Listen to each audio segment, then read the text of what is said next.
अनि त्यो आधा आधा भन्ने कागज बिचैमा प्रचण्डले च्यातेर कार्यकारी चाहियो भनेर कार्यकारी लेखाएर 5 वर्षै तपाईँ गर्नुहोस् भनेर अर्को कागज गरे होइन। यो बुढाबुढी पनि हेर्न थाल्यो, यसरी भन्दा अपङ्ग पनि हेर्न थाल्यो। यो सरकार त छिटो हटाउनु पऱ्यो, साउन 1 गतेदेखि त फेरि बढेर लागू गर्ने भनिसक्यो। अब मान्छेहरूलाई यो छटपट्टि भरेबाट अर्को सुरु हुन्छ, निद्रा लाग्दैन। म प्रचण्डजीलाई कुनै सम्झिन आग्रह गर्न चाहन्छु। धमलाको हमला जतिसुकै झेल्न परोस्, तर पनि त्यो टिभीमा मान्छे जान्छ।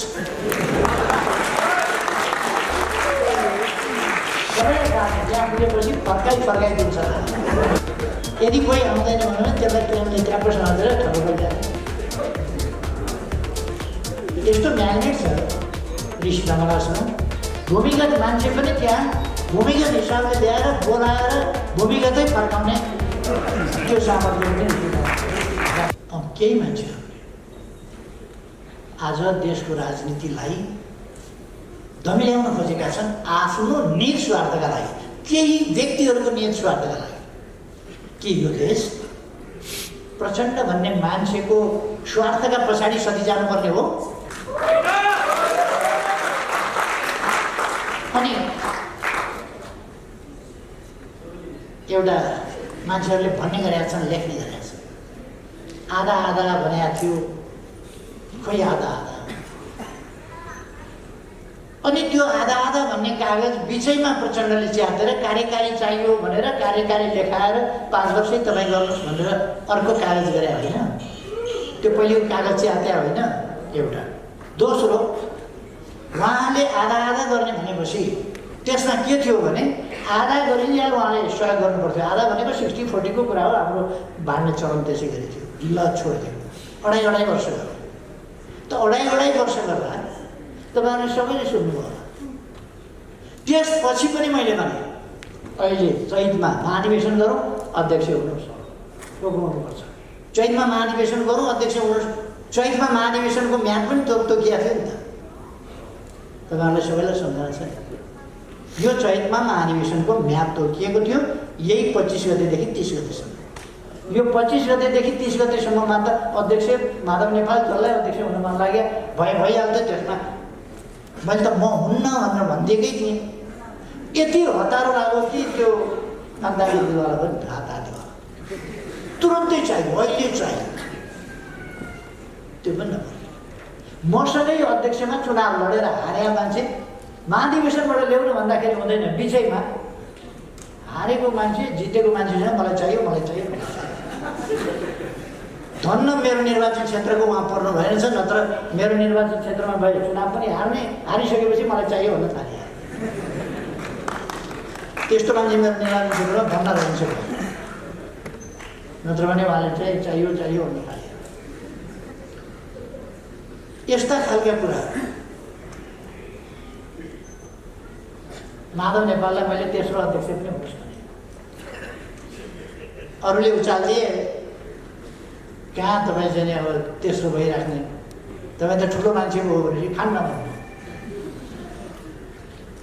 ठिक छ, पछि त प्रचण्डभन्दा पछिकै अध्यक्ष फेरि बस्नु त उहाँ गएर सडकमा त अध्यक्ष भनिनु।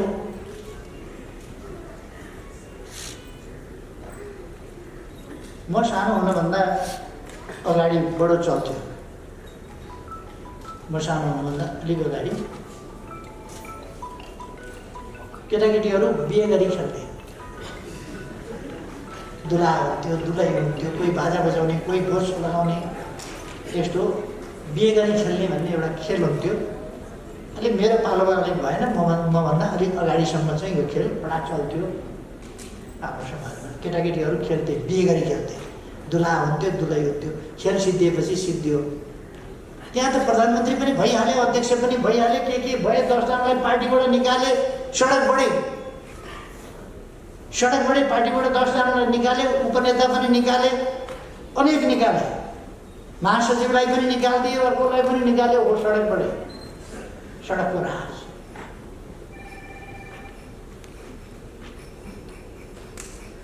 र त्यो खेल सिद्धिएपछि फेरि सिद्धियो। त्यो मैले के भनेको छु भने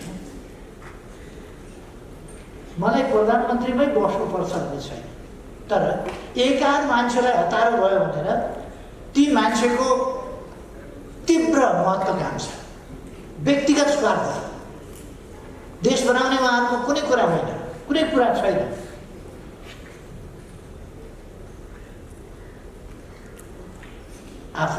आफ्नो पदको स्वार्थ, त्यसका लागि देशलाई सङ्कट परेको छ भने तिनै मान्छेहरूका कारणले परेको छ। के भएको थियो? कहाँ तानाशाही भएको थियो? पुनर्निर्माणका काम भएका थिएनन् कि यस बिचमा? अरू काम भएका थिएनन् कि? हामीहरूले खानीहरूको अन्वेषण गरेका थिएनौँ कि? खानीहरू स्थापनाका लागि अगाडि बढाएका थिएनौँ कि? शिक्षाका क्षेत्रमा, स्वास्थ्यका क्षेत्रमा काम गरेका थिएनौँ कि? यदि कोभिड-19 हुँदा पनि अन्त रिपोर्टर्स क्लबको आजै लोकार्पण गरिएको संस्थागत मुखपत्र, त्यसमै पनि नागरिकले आफैले पैसा तिरेर परीक्षण गराउनु पर्ने, आफैले परीक्षा तिरेर उपचार गराउनु पर्ने भन्ने गलत तथ्याङ्क प्रस्तुत गरिएको छ। सरकारले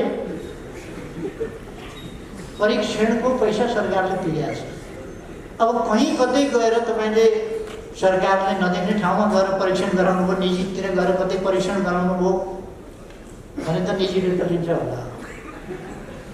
तर सरकारले निःशुल्क पिसिआर टेस्टको व्यवस्था गरेको छ, सरकारले निःशुल्क उपचारको प्रबन्ध गरेको छ, सरकारले निःशुल्क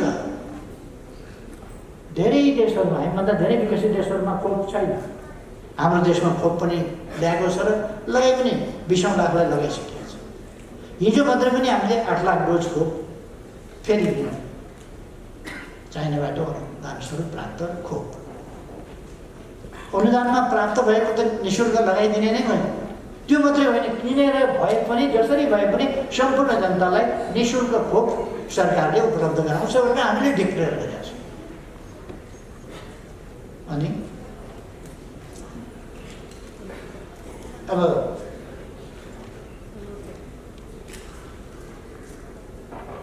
आलोचना गर्ने, सरकार बनाउने बित्तिकै पहिलो बजेटमा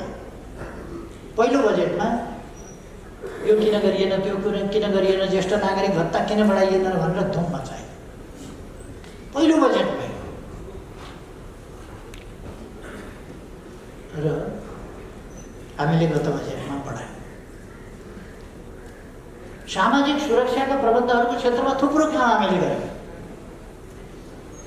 योगदानका आधारमा सामाजिक सुरक्षा जस्ता कुराहरू गर्यौँ।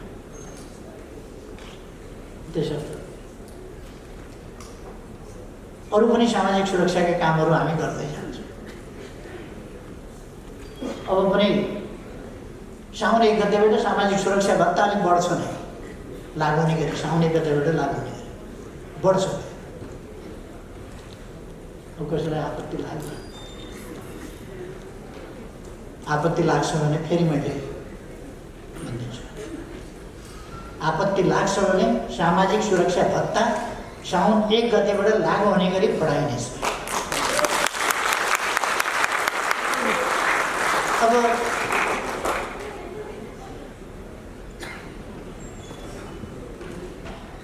यो बुढाबुढी पनि हेर्न थाल्यो, यसरी अन्धा अपङ्ग पनि हेर्न थाल्यो। यो सरकार त छिटो हटाउनु पऱ्यो, साउन 1 गतेदेखि त फेरि बढेर लागु गर्ने भनिसक्यो।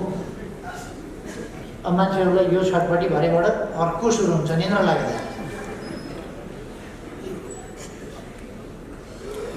हामीले उत्तर दक्षिण रेलको कुरा गऱ्यौँ,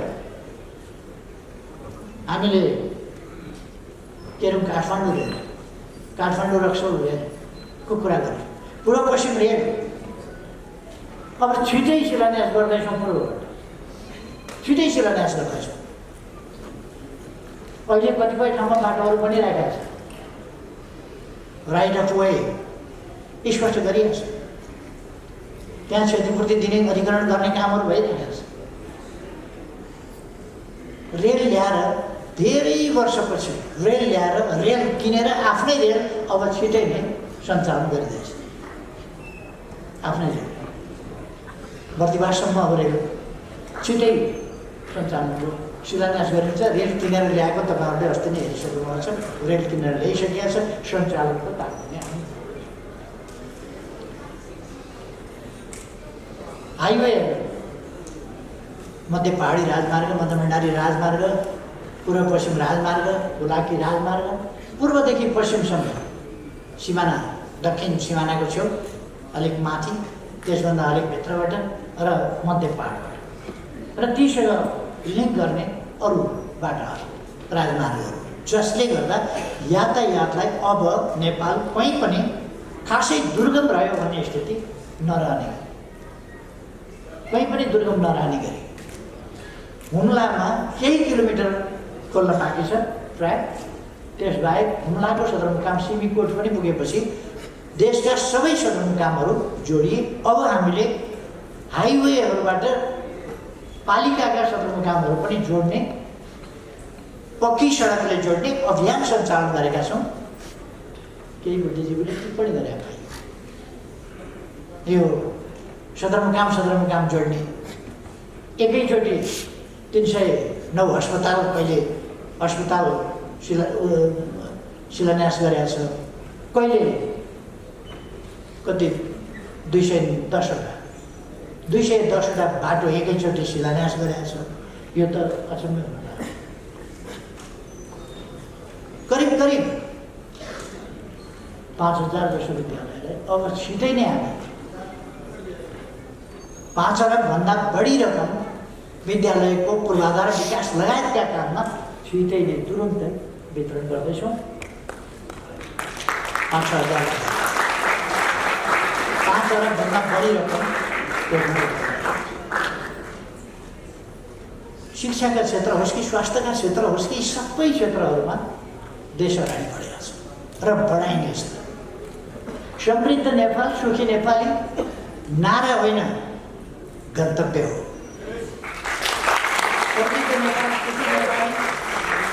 हाम्रो साकार हुन सक्ने आकाङ्क्षा हो, जसलाई हामी साकार पारेर छोड्छौँ, निकट गर्छौँ र नेपाली जनताका सपनाहरूलाई छरपष्ट पार्ने र यस देशमा अस्थिरता कायम गर्ने, यस देशलाई सुदृढ एकतामा, राष्ट्रिय एकतामा जान नदिने त्यस प्रकारका क्रियाकलापहरू सक्रिय छ। यसपल्टको अस्थिरता के कारणले भएको अस्थिरता? नेकपा भन्ने एउटै पार्टीभित्र त्यसै पार्टीका मान्छेहरूको घिनलाग्दो महत्त्वाकांक्षा, व्यक्तिगत स्वार्थका कारणले समस्या खडा भएको होइन। अरू केही थियो? छ। अरू केही पनि छैन, त्यतिका कारण। अनि त्यस्ता मान्छेहरूका पछाडि लागेर केही हिँडेको देख्दा पनि अचम्म लाग्छ। त्यस्ता मान्छेका पछि पनि लाग्ने अचम्म लाग्छ। त्यस्ता मान्छेका पछाडि पनि मान्छे 2-4 जग्गा हिँडेर देख्छु। के गर्नु? कमसिनेमा पट्टी त खोल्नु शाखाबाट। आफ्नो मस्तिष्क, आफ्नो बुद्धि अरूलाई साफ्टी नदिनुहोस् न, आफै लिनुहोस् त कमसेकम।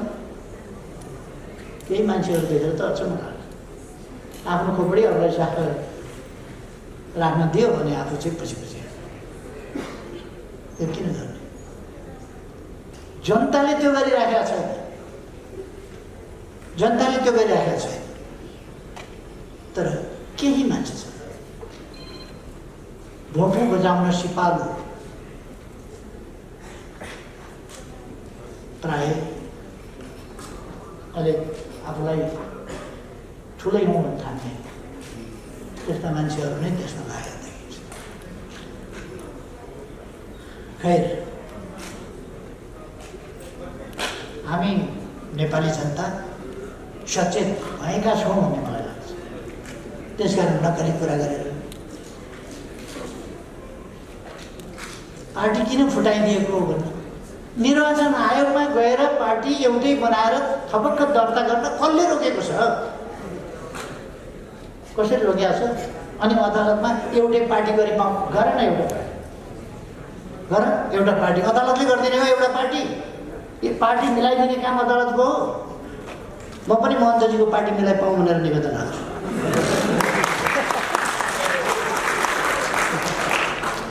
अब उहाँ र म नमिल्ने अदालतमा गएर ममताजीको पार्टी मिलाइपाउँ। यो कुनै राजनीति भयो यो? मिल्ने हो भने प्रचण्डजी मिल्न खोजे हो भने मिल्ने बाटो हिँड्नुहोस् न तपाईँ। डबलीको भाषा बोलेर एकताका डिङ्गा पनि गफ दिने, डबलीका भाषा बोलेर बेकारका उल्टा फल्टा कुरा नगरेको रहेछ। नमागे न्याय दियो अदालतले भनेर तपाईँले नमागेको दियो होला। तपाईँले त अर्काका नाममा पार्टी दर्ता गर्नुभएको थियो, ऋषि कटेललाई त मागेकै दियो नि त। अनि दुईटा झगडिया मध्ये दुईटैलाई मागेको, एउटी मान्छे घाम अर्की मान्छे पानी। अब त्यसमा दुईटैलाई घाम पनि पानी पनि कसरी दिने? ऋषि कटेललाई मागेको न्याय दियो, प्रचण्डलाई मागेको न्याय दिएन अरे, नमागेको न्याय दियो। उहाँहरूले नमागेकै हो, अर्काका नाममा पार्टी दर्ता गरेर पेलेर मिचेर याकुलालाई मिच्ने बानी पऱ्यो क्या, पल्किया मिच्ने। जे गरे पनि हुने, जे गरे पनि हुने। उहाँहरूको बानी के पर्यो भने विनाश गरे पनि हुने, ध्वस्त गरे पनि हुने, भत्काए पनि हुने, लुटे पनि हुने, मारे पनि हुने, कुटे पनि हुने, काटे पनि हुने, जे गरे पनि सयमा हो काम गरेको छ, जुरो हल्लाएको छ, हिँडेको छ आफै। त्यो भएको हुनाले बानी बिग्रिएको, अब त्यो चल्दैन प्रचण्डजी। ती दिन गए।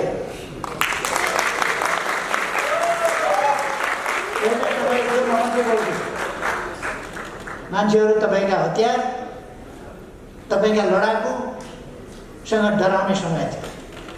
म डराउँदैन थिएँ, अरे गो त्यस बेला पनि बोल्थेन। गलत गर्दै हुनुहुन्छ तपाईँहरू, ललकार्छ त्यस बेला।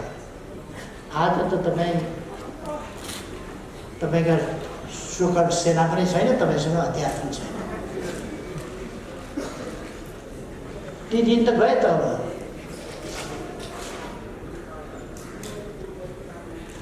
हाम्रो गाउँमा एकजना हजुरबा हुनुहुन्थ्यो, सेलो भन्ने खेल हुन्थ्यो, ठुल्ठुलो ढुङ्गो टिपेर फ्याँक्ने खेल।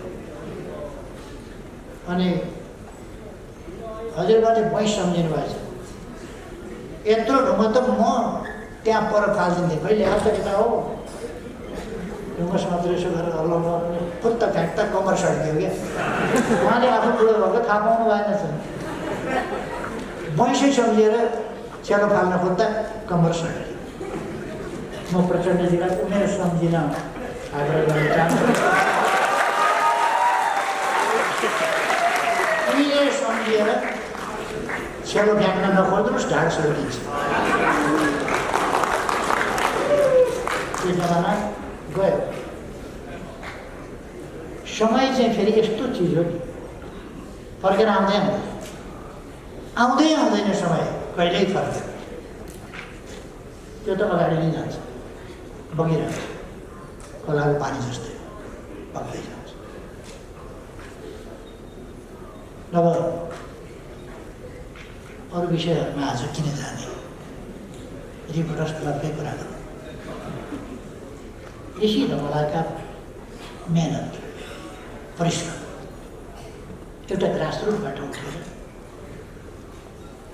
एउटा मिडिया हाउसकै मालिकको रूपमा, सञ्चालकको रूपमा, प्रोप्राइटरको रूपमा व्यक्तिगत तवरमा पनि आइसकेको। कहिल्यै उमेरमा भन्दा वर्ष एउटा कपाल फुलेको छैन। यति चमत्कार देखाइसक्नु। रिपोर्टर्स क्लब 23 वर्ष अगाडि केही व्यक्तिबाट सुरु गरेर आज एउटा सर्वाधिक लोकप्रिय संस्थाको रूपमा उहाँले स्थापित गरिसक्नुहुन्छ। मन परोस् कि नपरोस्, धमलाको हमला जतिसुकै झेल्न परोस्, तर पनि त्यो टिभीमा मान्छे जान्छ।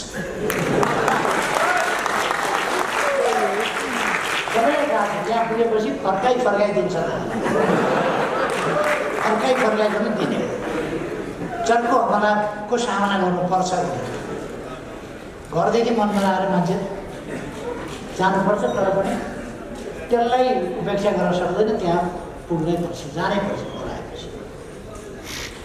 अर्को ऋषि धवलासँग अर्को एउटा क्षमता छ, कोही आउँदिन भन्यो भने क्रेनले उठाएर यदि कोही आउँदैन भने त्यसलाई किनभने ट्याप्पो समातेर ठगेर ल्याएर यस्तो म्याग्नेट छ ऋषि ढमलासँग, जुन म्याग्नेटले नजिकै जान्न भने टपक्क तानिहाल्छ, नजिकै जान्न भने टपक्क तानिहाल्छ। त्यो खालको चुम्बकत्व। त्यसै कारण रिपोर्टर्स क्लब आज यहाँ छ। त्यसै कारण रिपोर्टर्स क्लबले सुरु गर्दाखेरि एउटा सानो भाडाको कोठामा मुस्किलसँगले यति पुरस्कार बाँड्ने हैसियत कहाँ थियो त्यस बेला? त्यो त बडो अप्ठ्यारो असहज अवस्था थियो। त्यस अवस्थाबाट त्यो प्रणालीसँग जुधेर लडेर भूमिगत मान्छे पनि त्यहाँ भूमिगत हिसाबले ल्याएर बोलाएर भूमिगतै फर्काउने त्यो सामर्थ्य पनि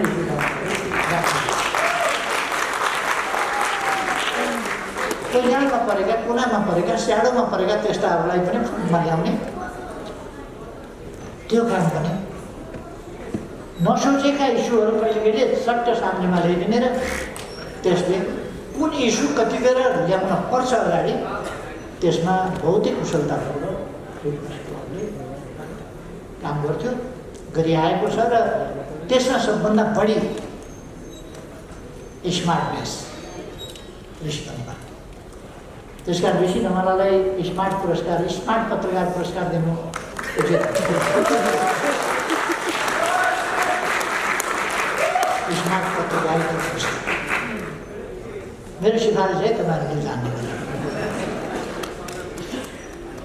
कहिले यो रिपोर्टर्स क्लब आगामी दिनमा आज फलोस् फुलोस्, यसले उन्नति प्रगति गर्दै जाओस्, धेरैको मन जित्दै जाओस्, धेरैको श्रेय जित्दै जाओस्, धेरैको सहयोग प्राप्त गर्दै जाओस्, धेरै ठुलो सेवा देश र जनताका निम्ति गर्दै जाओस्। धन्यवाद।